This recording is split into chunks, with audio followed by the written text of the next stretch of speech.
Go Ninja, go Ninja, go! Go Ninja, go Ninja, go!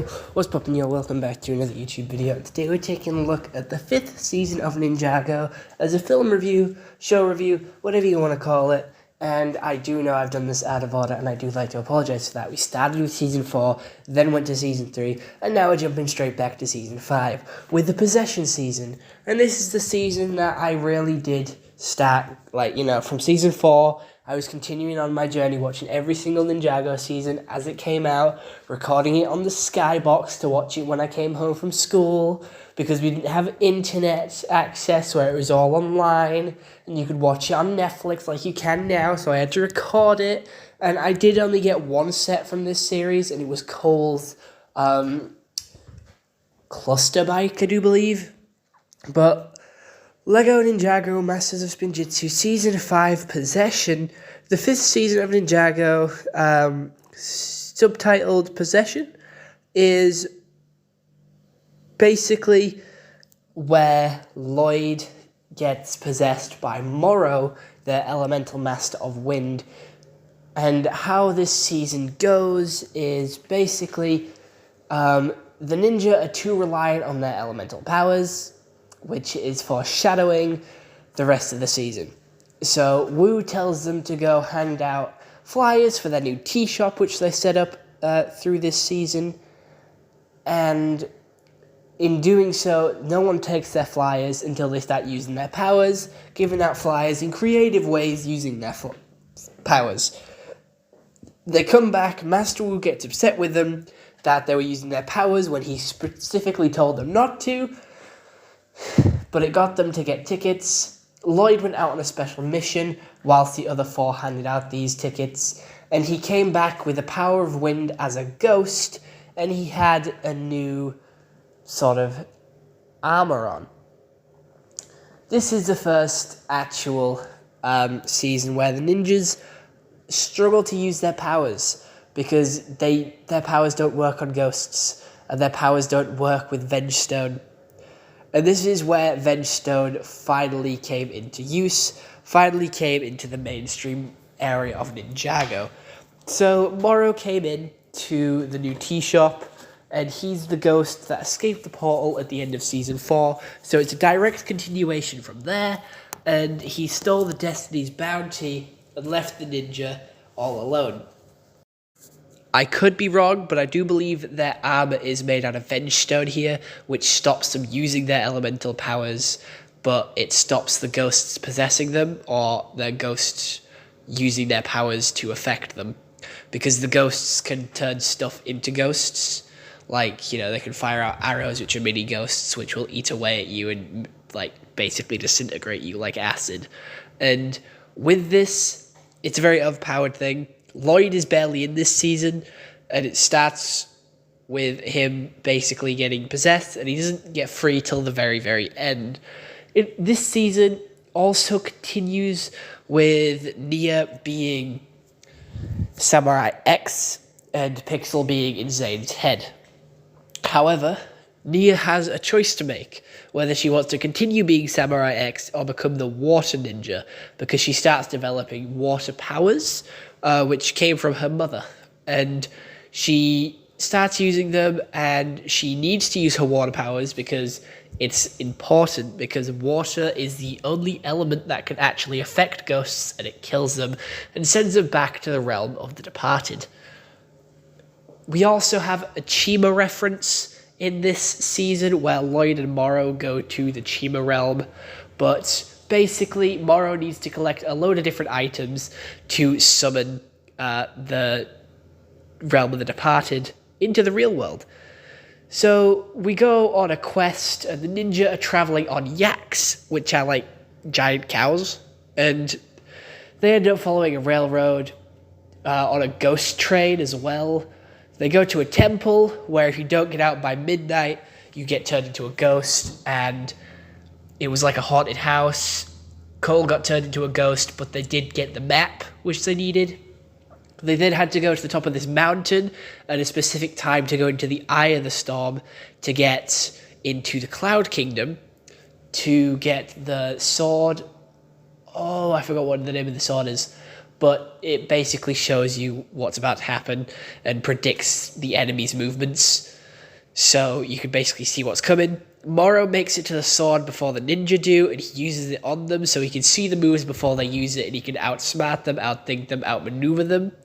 We then have the ninja going on an epic quest, on a snowboarding quest down the mountain, trying to get to the Destiny's Bounty first, and it's like a skiing fight, and it's really cool. It's one of the best scenes I've ever seen in Ninjago. If you're a fan of the channel for a while, you'll know I like the snowboarding scenes, the sort of jumping out of airplanes, car chases. I just think it's so cool. It's always so fast-paced and so dangerous, and it just looks so awesome and cool. We also have the introduction with the newest sort of collectible, the newest gimmick with this season, and it is the arrow blades, which is the only weapon that can actually affect the ghosts, which is unfortunate, because, you know, it's just like a bunch of frisbees. We also have the ninja learning air jutsu, which is used in this season, and this season alone, because they basically get rid of it at the end of this season. And air jutsu is basically allowing the ninjas to fly, and it did create Lego to be able to make these flyers for them. That's what the scroll was that they had to go to the temple for. They went to the Sky Kingdom after that, and then they had to find this realm crystal, which is basically a dimensional portal which can take you to each of the 16 realms. We then go into a scuba trip under the ocean to go into a cave, to go through this sort of Indiana Jones-like temple to get through, to get to the crystal. And we see the future of some characters, and it shows teases of future seasons. Kai's reflection shows a tease of season 7, and Jay's reflection shows a tease of season 6. Cole's reflection is he doesn't exist, he's dead because he's a ghost, so obviously we don't have a season for that. And Zane's reflection, I forgot it, so I don't remember, so we're going to skip straight past it.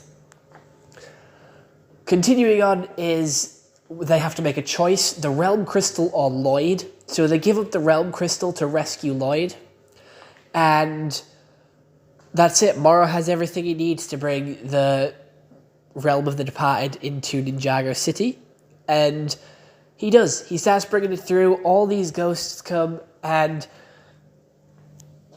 the inventor from last season, season 3, comes in and gives them all new vehicles. He gives Cole a Venge Stone sort of motorbike, which is the set that I bought. He gives Jay a jet, and Zane a mech, and he gives Kai a headband because he didn't make anything for Kai because he forgot about Kai.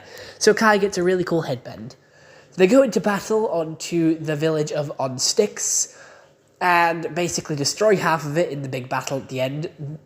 And we do get past characters showing up again. We have Chen and his right-hand man coming back into this season in the Realm of the Departed, because the Realm of the Departed is a big eyeball monster, basically the thing from Doctor Strange, and it spits out ghosts. Every time you kill a ghost in water, it will go back to the Realm of the Departed and come back out of its mouth. The other way to kill the Realm of the Departed is by knocking it into water, and they did that. They basically sunk the village on the sticks and made it sink into the water, and Moro had a change of heart and helped them do it because he saw how much destruction he was causing, and he went down with his ship and then died. This season, again, has cause and effect, like the rest of them, has impactful moments with Moro dying, with the threat of Lloyd being, possessed, the threat of them not being able to use their powers. This was the first time they wasn't able to use their powers against an enemy, and it was quite interesting until they used this gimmick over and over and over again. They seemed to be losing their powers or not being able to use them against the enemy more and more, and I don't know why, what even the point of them being elemental masters is at this point, But at this point, it was the first time they wasn't able to use their powers, so it seemed like an actual threat. You know, the ninja had to overcome another struggle. They had to learn a new form of spinjitzu, which was, again, another struggle for them to overcome. The pacing of this season was a little all over the place, because there was always something to do, something to go to. It was all over the place. They were traveling from here to there, from there to here to there to there. And there was just so many things that they had to collect. It seemed like a wild goose chase. You had to get a scroll, then a sword, then a diamond, and then you had to stop the dimension, all while Wu and Nia were just chilling by a waterfall, trying to get her to learn how to use her elemental power. The voice actors did a really good job. They always do. These are like the definition voices of the characters. They're still here after 10 years, except for the movie, which I really didn't like the Ninjago movie because it changed their voices. And after growing up with having these voices and these be the characters for so long, the big change for the movie seemed really off. And I got used to it as I watched the movie, but starting the movie, and every time I do put the Ninjago movie on, it's like, I don't know, it always throws me off. I get used to it by the end of the movie. It just doesn't seem right, though. It just doesn't fit, and it isn't what I've grown up with. Animation style is a little more cleaned up than in season 3 and 4. They start to perfect it a little bit more. It still looks plasticky, it still looks Play-Doh-like, but again, they are Lego figures, so looking plastic is perfectly fine. But it does look a little bit more cleaner than last time. We have new characters which turn up in this season, which is in the form of Ronan, who is now a recurring character in the series, and he is like a criminal bounty hunter, sort of basically does anything for money kind of character. And he owns a shop on the village on the sticks, and he helps out a lot. He just sort of helps the ninja begrudgingly. He always wants to get paid for it, and he does end up backstabbing them quite a bit. And he is used as sort of an anti-villain through most of the series. But again, this was a good series. Ninjago is a comfort show of mine, so I'm obviously going to give it a high sort of rating. But it isn't one of my favourite seasons. Again, the ghosts being a new bad guy, something that I quite like. We have something different than snakes, which I used quite often. More often than not, actually, that we actually get a snake-based villain.